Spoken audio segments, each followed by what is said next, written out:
आओ तुम्ही जरा शांत बसा की एका जाग्यावर. काय शांत बसा? हा, एक तर तो कुठे गेलाय, काय करतोय, काय पत्ता नाही त्याचा, आणि तू म्हणती शांत बसा म्हणून. एक तर त्याला राग सहन होत नाही, तर त्याच्या हाताला लागलेलं. अहो होय की, पण आता राहुल्या अंशीतली गेल्यात ना मागणं. तुम्ही नका टेन्शन घेऊ, शीतल येईल त्यांना घेऊन. होय समाधान्या, पुष्पी म्हणते की नाही ते अक्षी बरोबर आहे बघ. आता आपण जरा कठीण झालं पाहिजे, त्याशिवाय आजी आपलं ऐकणार नाही. पण जीजी आत्ता लगेच ते आत्ता इतक्या दिवसांनी घरी आल्यात, त्यातनं त्यांची तब्येत बी ठीक नाही, नाजूक आहे. आपण त्याला नीट शांतपणे बसवून समजून सांगायला पाहिजे होतं. काय आपण गडबड केली.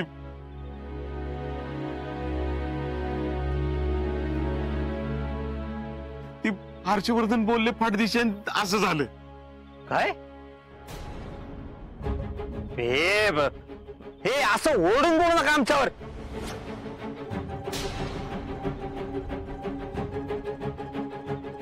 आम्ही काय मुद्दाम केलंय का बरं?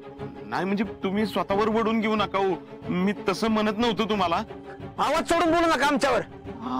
आवाज कुठं चढवलाय मी? तुम्ही उगाच गैरसमज करून घेऊ नका हर्षवर्धन. नाहीतर काय, आणि मुळात आम्हाला कुठं माहिती होतं की तुमचं आज ठरलंय ते? काय आम्ही आज बोलणार आहे ती माहित नव्हतं तुम्हाला? कुठं माहिती होतं तवा? काय ग जयडे? नव्हतं माहित. कुणकुण होती जरा, पण आम्हाला कुठं कोणी तर काय नीट सांगते तवा. जाऊ द्या हो जयश्री, तसं पण आपण इथं असून नसल्यासारखेच. हर्षवर्धन तुम्ही उगाच पराचा कावळा करू नका. आम्ही पराचा कावळा करतोय? What do mean by Paracha कावळा? त्या रावळ्याची स्टोरी हाय अशी आम्ही कंप्लीट पुढे केली. पराचा कावळा राहू द्या, आम्ही कुठं महत्वाचे ना. आमचं चुकलं, आम्हाला माफ करा. अहो असं कुठं कोण म्हणलंय तुम्हाला? पण अर्थ तोच होतो ना नाना, अर्थ दुसरा होतो का? नाही, आम्ही इथं राहतो ना, हेच चुकतंय आमचं. आम्हाला इथं राहायचंच नाही, प्रश्न सगळा मिटल. चला जयश्री टॉयलेट ड्रॉप चला. हर्षवर्धन बघा, आम्हाला तसं नव्हतं म्हणायचं. तुम्ही जरा गप बसताय का? अहो आपल्यातच कशाला वाद लावलाय? आता सुरुवात काय आम्ही केली का ह्याला? जितू भाऊजी तुम्ही जाऊन बघून येता का? शीतलला पण लई वाईट वाटलंय. येतो बघू. थांब जितू थांब, काय कुणी बघायला त्याची गरज नाही.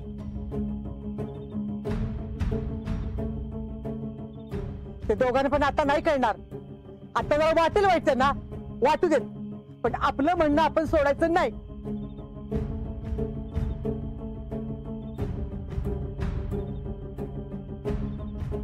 शेवटी त्या दोघांच्या संसाराचा प्रश्न आहे.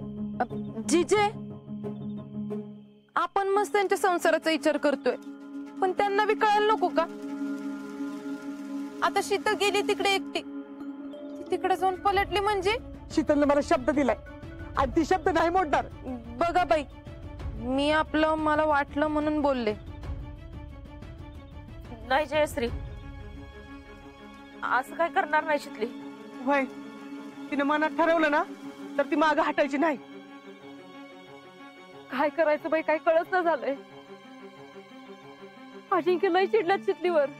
काय नाही ग, तुला ठाव नाही. हा ग, आजाचं शीतलवर लय म्हणजे लय प्रेम आहे बघ.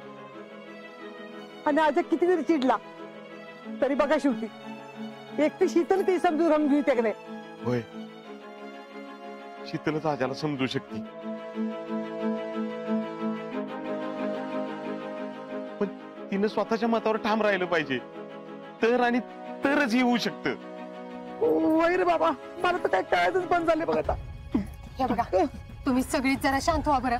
जीजी चला बसा तिकडं. काय करायचं बाया, काय होऊन बसलंय.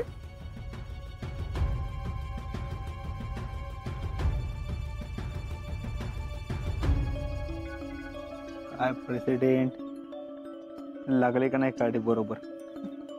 मग चांगलंच रान पेटवलंय की तुम्ही. आम्ही वनवर पेटवलंय, आता हा कायम तसाच राहावा ही जबाबदारी तुमची. फिकर नॉट संचालक, मी करते सगळं मॅनेज.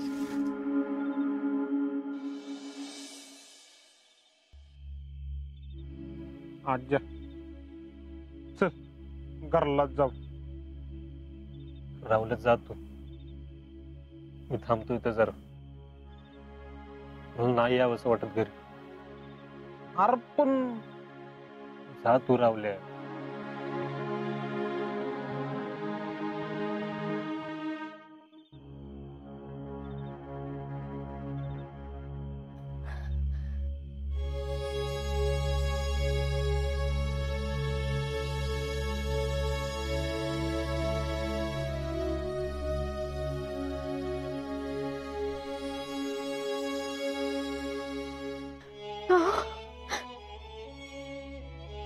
मला माहित आहे तुम्ही माझ्यावर लई चिडलाय. असं तोडल्यावानी करू नका. हो एकदा बघा तरी इकडं. मी मुद्दाम केलं नव्हतं. माहितीये मला तुम्ही माझ्यावर विश्वास नाही ठेवणार. आणि एकदा माझं ऐकून घ्या. तुम्हाला नाही पटलं तर वाटेल ते बोला. पाहिजे ती शिक्षा द्या, मी भोगाय तयार आहे. पण एकदा तरी माझं बोलणं ऐकून घ्या. तुम्हाला गोळी लागली होती तेव्हा सगळीजण लई घाबरली होती. आणि मला मान्य, सगळ्यात जास्त मी घाबरले होते. पण जेव्हा मला कळलं की तुमचा हात अजून पूर्णपणे बरा झाला नाही, तुमच्यावरचा धोका अजून कळला नाही, तेव्हा तुला कोणी सांगितलंय? मला नफीसा मॅडमने सगळं सांगितलं होतं. पण मी घरी कुणाला काही सांगितलं नाही, कारण ते लई काळजी करत बसले असते. पण मला काही राहत नव्हतं. काळजीनं माझा जीव लई वर खाली होत होता. कुणाला तरी सांगितलं तर मला आधार मिळेल म्हणून मी आमच्या नानांना सांगितलं. आणि त्यांना सांगितलं बी होतं की कुणालाच तुम्ही काय सांगू नका. पण ते स्वतः घाबरले आणि त्यांनी घरातल्या सगळ्यांना सांगितलं. मी खोटं बोलले, लपवलं म्हणून घरातले सगळेजण माझ्यावर लई चिडले. जीजीनं तरी याचा लई मोठा धक्का बसला. त्या म्हणल्या अजिंक्य आल्यावर त्यांना परत आर्मीत जाऊ द्यायचं नाही. आणि त्यात तू आमच्या बाजूनं बोलायचं.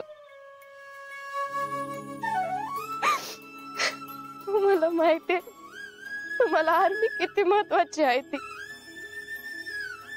पण जीजींनी माझ्याकडनं शब्द घेतला होता म्हणून मी आज तसं बोलले. तुम्ही माझ्यावर रागवू नका, नका चिडू. शितले शितले इथं बस, बस इथं.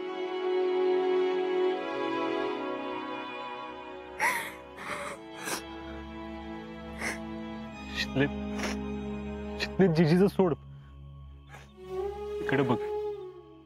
तुला काय वाटतंय? मला होय, तुला तुला असं वाटतं का मी आर्मीत जाऊ नये म्हणून? खरं खरं सांग. मला माहितीये तुमचा जीव आर्मीत गुंतलाय. पण आमच्या सगळ्यांचा, माझा जीव तर तुमच्यात गुंतलाय ना.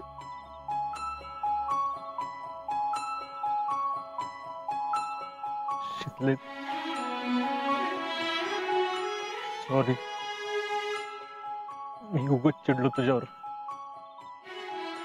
पण तुम्ही असा काहीतरी विचार कराल असं अजिबात वाटलं नव्हतं ग. आणि तू असे काहीतरी बोलशील जरा सुद्धा वाटलं नव्हतं. शितले शितले तुला या सगळ्याची आधीपासून कल्पना होती का नाही? अगं आपला संसार बाकींच्यासारखा नाहीये, तुला माहिती होतं का नाही?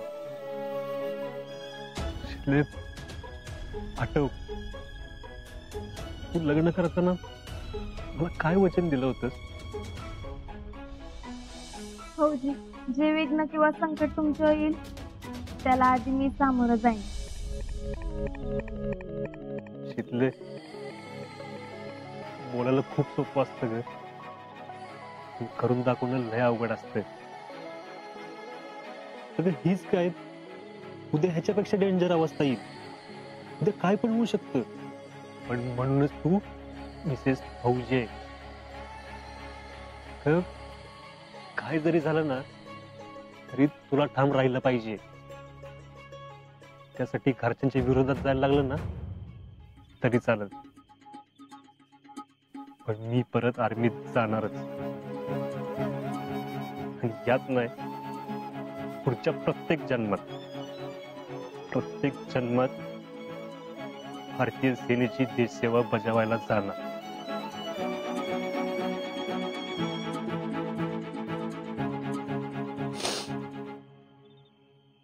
सॉरी भाऊजी, चुकलं माझं.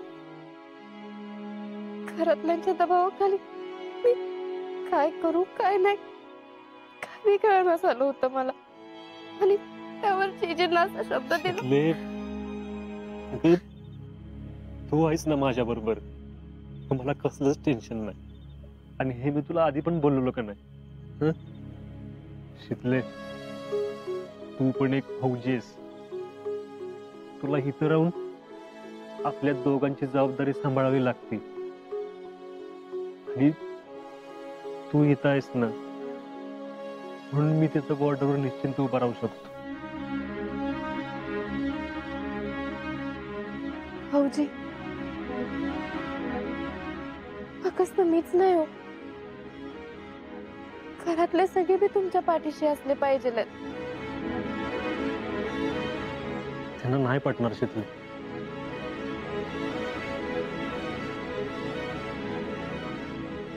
आपण आताच्या आता जाऊन त्यांना आपला निर्णय सांगू.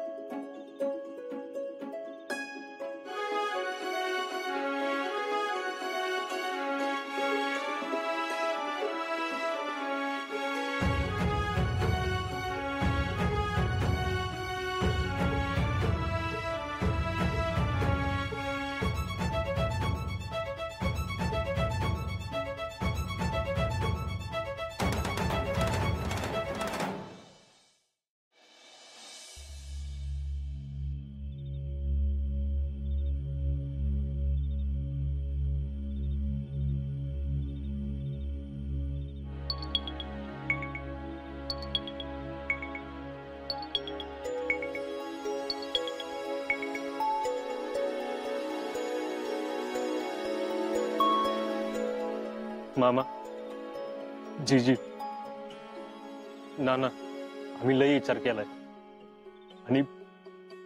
आणि आमचा निर्णय ठरलाय.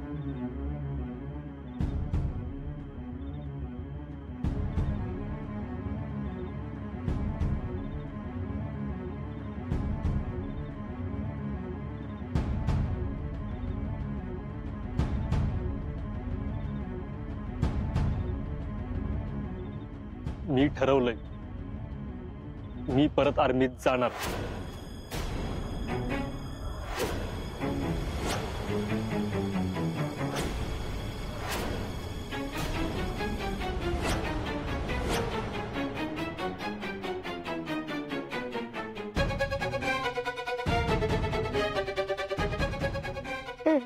आजा, अरे असं काय बोलतोस पोरा?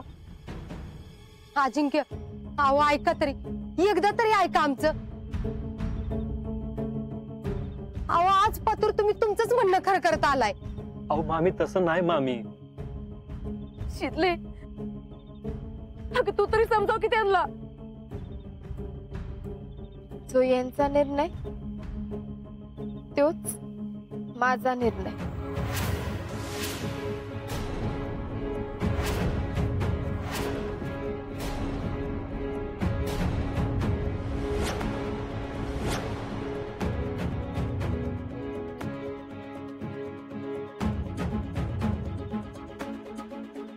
कितने, अगं तू काय बोलतेस? तुला कळतंय का? अगं आमच्या सगळ्याचा विश्वास तोडलास तू. दिलेला शब्द मोडलायस. चांगलं नाही केलंस तू. जीजी, माफ करा मला, पण तुम्हाला बी माहितीये माझी अशी इच्छा कधीच नव्हती. अंजीजी, तुम्हाला शब्द देण्या अगोदर मी यांना वचन दिलं होतं आणि ते मी कधीच मोडू शकत नाही.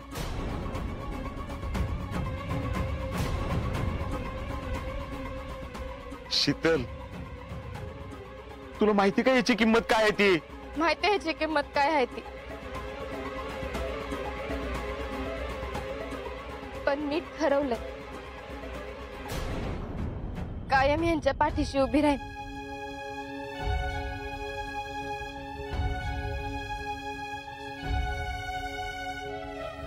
यांना यांच्या स्वप्नांना सपोर्ट करीन, कारण हे माझं कर्तव्यच आहे मामा.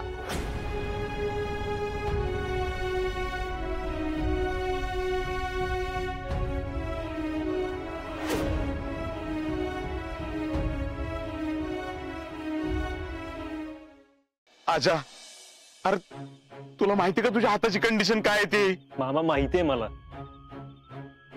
शीतल बोलली मला.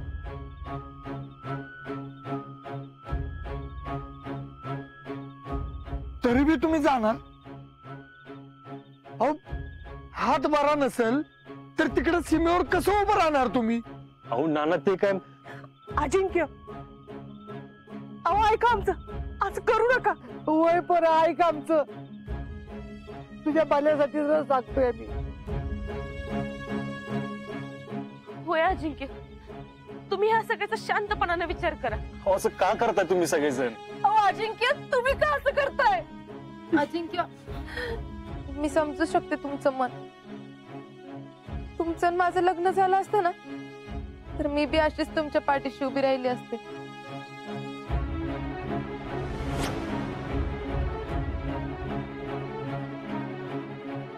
म्हणूनच तुमच्या दोघांचं लग्न नाही झालं का नाही, तीच बरं झालं.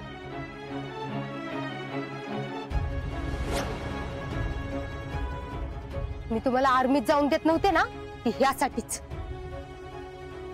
अहो, कुठली आई स्वतःच्या लेकीचा संसार धोक्यात घालेल सांगा ना.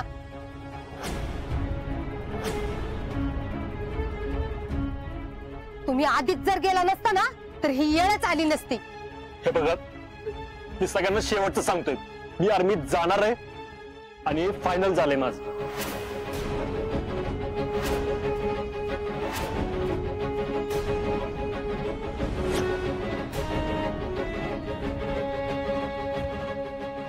अजिंक्य, अहो तुम्ही आमचा जरासा विचार करा की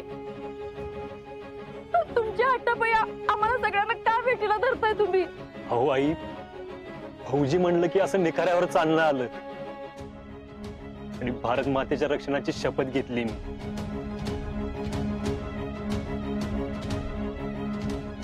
ती अशी जीवाला घाबरून अर्ध्यातून माघार घेण्यासाठी नाही.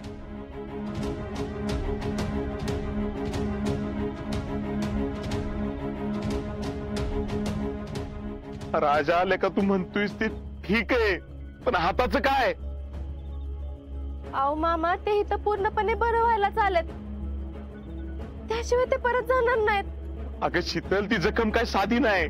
उद्या वाढलं बिडलं काय तर हात गमावल्यावर काय करणार आहेस तू?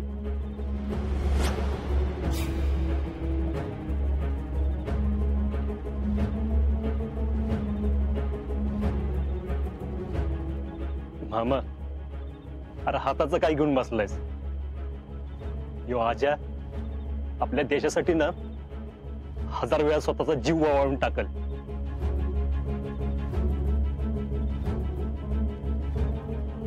आणि राहिला प्रश्न हाताचाच ना, तर मी तुम्हाला सगळ्यांना शब्द देतो, पुढच्या 15 दिवसात परत पहिल्यासारखी ताकद मिळवून दाखवतो का नाही बघा.